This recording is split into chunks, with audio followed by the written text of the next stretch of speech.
এখনকার যে অন্তর্বর্তীকালীন সরকার এটি আমাদের সকলের সরকার, কিন্তু দুর্ভাগ্যজনকভাবে হলো আমরা সকলে এই সরকারকে সহযোগিতা করার পরেও সরকার নিজে নিজে কখনো নিজেকে শক্তিশালী করতে পারেনি।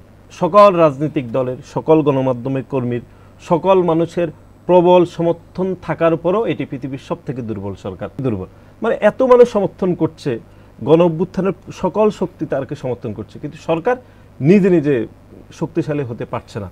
তারপরেও আমরা মনে করি যে সরকারকে সফল হতে হবে, একটি নির্বাচন করতে হবে, এবং আমি মনে করি সেই নির্বাচন বাংলাদেশের ইতিহাসে সবথেকে ভালো নির্বাচন করা উচিত। এই সরকারের ব্যাপারে জাজমেন্ট করার মতো পরিস্থিতি বা সময় এখনো মনে হয় আমার কাছে পারফেক্ট সময়টা আসে নাই। তবে আমরা গভর্নমেন্টকে যেভাবে চেয়েছিলাম, একটি বিপ্লবী গভর্নমেন্ট সব কিছুতেই জন আকাঙ্ক্ষার প্রতিফলন ঘটাবে, সেই জিনিসটা তারা পারে নাই।